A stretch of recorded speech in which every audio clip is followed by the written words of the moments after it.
Et donc, je suis ici ce matin pour vous parler de Agile et Lean Six Sigma, une collaboration bénéfique. Donc, je me présente, je suis Olivier Bertrand, je suis le directeur de la pratique Agile pour Deloitte à Montréal. Alors, pourquoi cette conférence déjà? Il m'est arrivé récemment une conversation avec un client qui m'avait invité rencontrer certains de ses employés pour leur parler de la livraison de produits et de projets en mode agile. C'était un client qui était dans un contexte très manufacturier, très industriel. La culture de l'entreprise se passait autour de l'usine. Euh, j'ai rencontré un justement de ces chefs d'usine à qui on allait parler d'amélioration continue en mode agile. Je me suis fait poser cette question-là. Est-ce que agile, c'est juste le nouveau jargon à la mode pour dire la même chose que lean? J'ai été pris un peu de court par cette question, mais en même temps, je la comprends parce que c'est vrai qu'il y a beaucoup de mots, de vocabulaire autour de l'agilité qui sont issus du lean manufacturing et donc des valeurs, des concepts qui sont tellement voisins que ça peut donner l'impression à première vue que lean, c'est l'ancienne version d'agile ou que agile vient faire concurrence ou remplacer lean ou ce genre de choses. Je savais que ce n'était pas le cas, mais sur le moment, ça m'a quand même posé un peu question. Alors, je suis rentré le soir à l'hôtel, j'ai réfléchi et puis j'ai monté la présentation que je vous montre en fait aujourd'hui. C'est cette présentation à peu de choses près, c'est ce que j'ai discuté avec ce chef d'usine le lendemain. Alors, un petit rappel quand même avant de rentrer dans qu'est-ce que j'ai dit à mon client. Euh, je ne vais pas rentrer dans toute l'histoire du Lean Manufacturing. Vous pouvez sans doute chercher ça, de Lean et de Six Sigma. Vous pouvez sans doute chercher ça en ligne. Le but, c'est pas de faire un cours d'histoire puisqu'on est sur un Lightning Talk, donc une durée d'environ 15-20 minutes. Je vais aller directement dans l'essentiel. Et puis, bien sûr, à l'issue de la conférence, on pourra s'en parler plus en détail si vous souhaitez mieux comprendre la relation entre Lean, Six Sigma et Agile. Mais donc, Lean, pourquoi? Pourquoi le lean manufacturing a été inventé? Ben voilà, suppression des gaspillages, optimisation de la valeur livrée, optimisation du flux. Donc, dans un contexte de développement de produits, de production, on a ces trois objectifs-là. Et comment? Eh bien, par l'analyse de la chaîne de valeur qui nous permet de comprendre toutes les différentes étapes qui composent le processus de création d'un produit. Euh, L'analyse des flux qui va permettre de gérer le flux en mode continu. La mesure de la valeur ajoutée qui permet de regarder à chaque étape du processus de production quelles sont les étapes qui apportent de la valeur, quelles sont les étapes qui n'en apportent pas. Et évidemment, l'objectif étant de réduire celles qui sont sans valeur ajoutée, parce que c'est du travail gaspillé si on le passe à ne pas ajouter de valeur au produit final. La valeur étant bien sûr telle que perçue par le client. Hein. Ce n'est pas nous qui définissons la valeur de ce qu'on fait, c'est notre client. Euh, on a également la réduction du WIP, du Work in Progress, donc du travail en cours. Ce travail accumulé qui se matérialise sous forme de stock de travail sans valeur en face, on essaye de limiter la quantité de travail qui n'a pas été directement abouti sous forme de produit, puisque c'est l'équivalent d'avoir une immobilisation de capitaux inutile. Hein, tout ce travail accumulé qui n'apporte pas de valeur. Et puis, c'est l'analyse des 8 sources de gaspillage pour justement supprimer ou en tout cas réduire ces gaspillages. Donc, les 8 sources de gaspillage, je ne vous les fais pas toutes, mais les défauts de production, la surproduction, donc produire plus que ce qui était entendu, les temps d'attente entre chaque étape de la production, le talent non utilisé, qui est quelque chose d'intéressant auquel on pense moins quand on parle du gaspillage. On a du talent en interne, mais on ne l'utilise pas. Donc ça, c'est pour Lean. Six Sigma, le pourquoi du Six Sigma, c'est la réduction de la variation et des défauts en production. En fait, c'est ça qu'on appelle un Sigma. Les Sigma, ce sont les écarts types entre le batch, on va dire le produit au niveau de qualité auquel on s'attend, et le produit qu'on est en train d'observer. Et on essaye de réduire ces Sigma pour avoir une production dont on peut prédire le niveau de qualité et réduire les gaspillages, encore une fois. Et comment on fait du Six Sigma? Eh bien, le framework de base pour penser Six Sigma, c'est le cycle DMAIC, donc définir, mesurer, analyser, innover. En fait, ça vient de l'anglais, c'est improve, mais en anglais, en français, on a traduit ça par innover, mais c'est au sens améliorer. Et puis contrôler, donc définir, mesurer, analyser, innover, contrôler. Donc c'est un cycle d'amélioration continue, en fait. dans le but de réduire les variations. Alors, quand on met Lean et Six Sigma ensemble, on a une boîte à outils qui est très puissante et qui est très utilisée en milieu industriel. C'est pour ça que mon client, évidemment, pensait Lean Six Sigma et connaissait bien ces références-là, car c'était un client très impliqué dans la culture Lean Six Sigma. Il était même certifié LSS, et donc c'était vraiment son framework de pensée. Alors, quand on met les deux ensemble, qu'est-ce que ça peut vouloir dire, Lean Six Sigma? Concentrez-vous sur le client. Identifiez, comprenez comment le travail est effectué, donc la chaîne de valeur, toutes les étapes, on en a parlé tout à l'heure. Gérer, améliorer, adoucissez le flux de processus, maîtrisez votre flux. Supprimez les étapes de gaspillage sans valeur ajoutée. Donc, encore une fois, le travail qui ne sert pas à ajouter de la valeur est à éliminer autant que possible, puisqu'il ne sert à rien.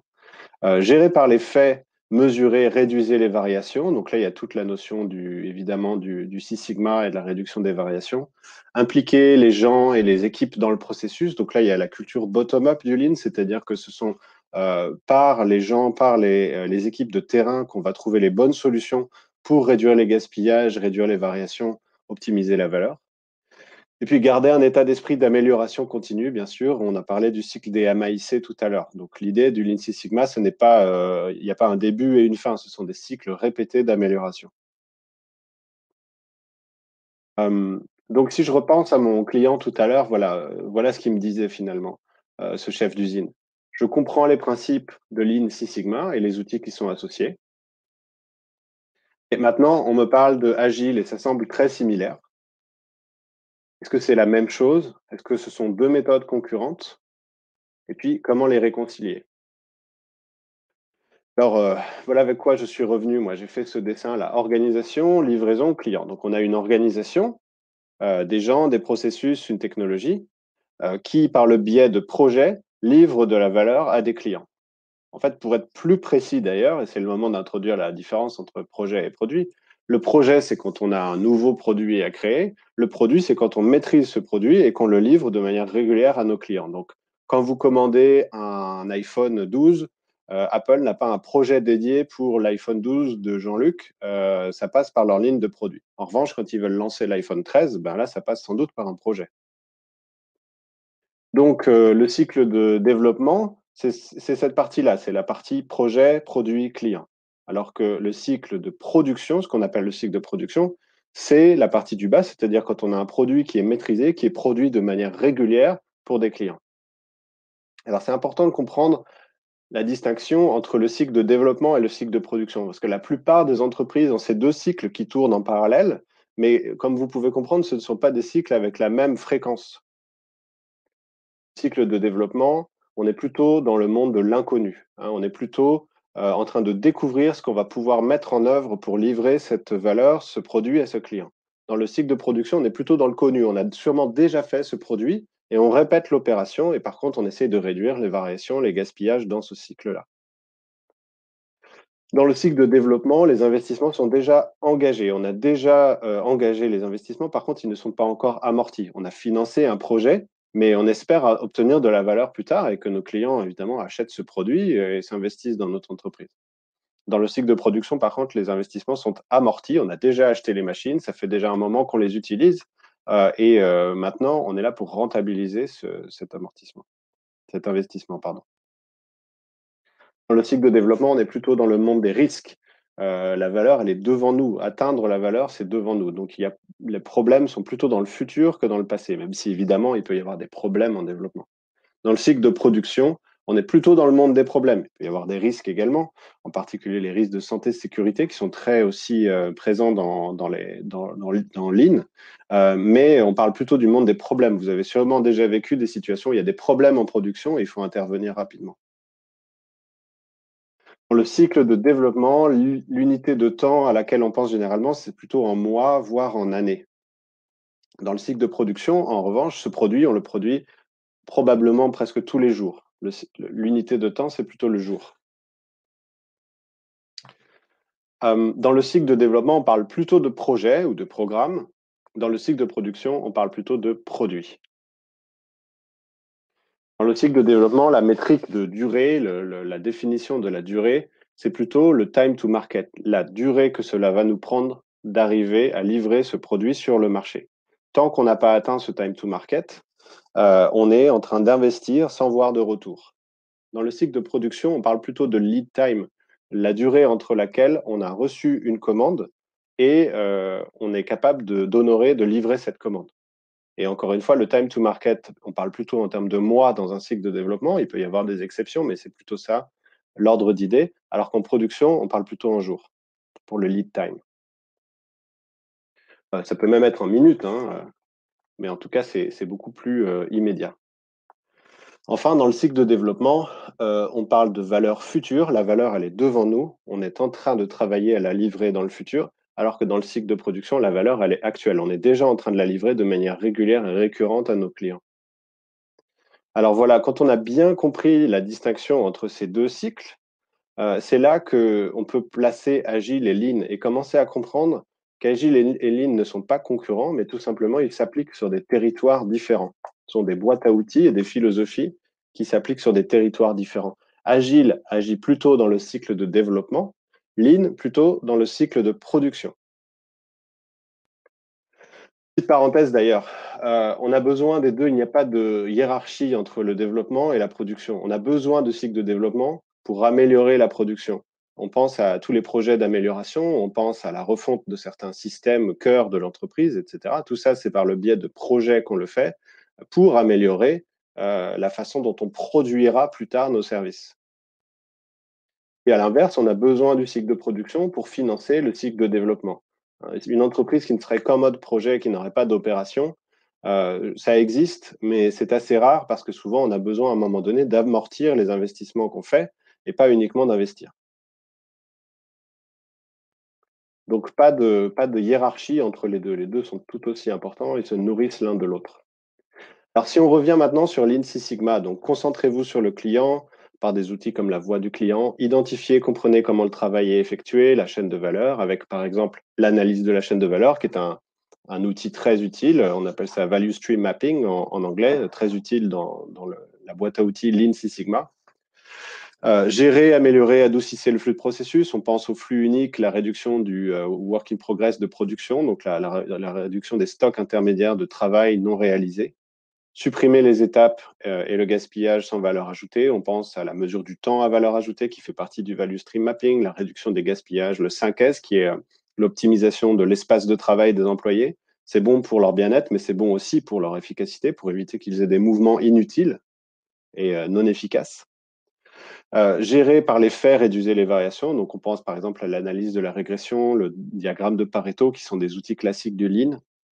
Impliquer et équiper les gens dans le processus. On pense encore une fois au 5S, à la gestion bottom-up, qui est vraiment partie intégrante du Lean. On va chercher les solutions auprès des équipes. Et puis, entreprendre une activité d'amélioration continue. Bien, on a parlé tout à l'heure du cycle des MAIC. On pense aussi au Kaizen. Alors, Agile, si on essaye de mapper Agile sur ces principes, ces valeurs du Lean Six Sigma, qu'est-ce qu'on observe?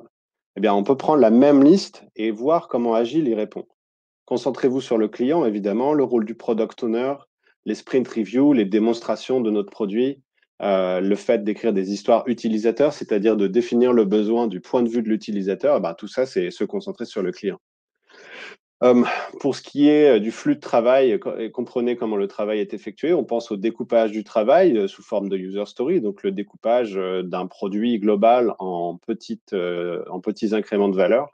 On pense aussi à la définition de ready, la définition de done, qui nous donne la définition de ce que c'est que du travail terminé. Alors ça aussi, ça participe à comprendre comment le travail est effectué.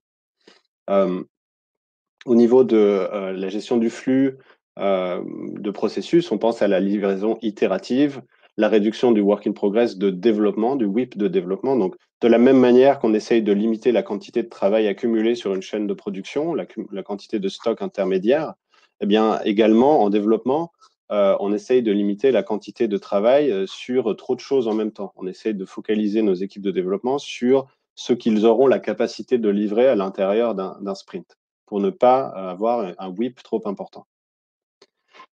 Supprimer les étapes et le gaspillage sans valeur ajoutée, eh bien, on pense pour Agile à la priorisation, à la notion de MVP. On va prioriser notre travail en permanence pour apporter de la valeur sans gaspiller le travail de nos équipes sur des choses inutiles. Et la notion de MVP, c'est exactement ça. C'est l'incrément de valeur minimale qui va apporter de la valeur. Donc, le mode de pensée MVP, c'est un mode de pensée pour limiter les gaspillages de développement, le développement inutile. Gérer par les faits, réduisez les variations, eh bien, on pense à la stabilisation de la vélocité, qui est une réduction de la variation également, qui permet une meilleure prédictibilité, non pas une prédictibilité forcément sur le produit, mais sur le développement de ce produit. On pense aussi au rôle du Scrum Master, qui est là justement pour enlever les obstacles qui risquent d'amener cette variation dans le cycle de développement. Impliquer et équiper les gens dans le processus. Donc, on pense bien sûr à l'autonomie des équipes qui fait vraiment partie intégrante de la philosophie agile. La planification par la capacité aussi, c'est important, c'est-à-dire commencer par demander aux équipes au sprint planning quelle est votre capacité avant de se lancer dans un sprint de développement, dans une itération. Et puis, entreprendre une activité d'amélioration continue, évidemment, c'est très présent dans la philosophie agile. On pense par exemple au rôle que joue la rétrospective dans le cycle, par exemple dans le cycle Scrum. Alors, c'est évident que l'amélioration continue est vraiment au cœur d'Agile. Donc, vous voyez qu'en fait, quand on prend la partie de droite, et c'est ce que je disais à mon client qui m'avait posé cette question, bah, tout Agile se retrouve dans la partie de droite. Il n'y a pas grand-chose dans Agile qui n'est pas inclus dans ce qu'on vient de regarder ensemble. Et il y a donc un mapping assez direct entre Lean Six Sigma, les objectifs que Lean Six Sigma vient remplir, les problèmes que Lean Six Sigma essaye de résoudre, et puis Agile. La différence, encore une fois, elle est sur où Lean Six Sigma et Agile agissent au sein de l'entreprise, de l'organisation.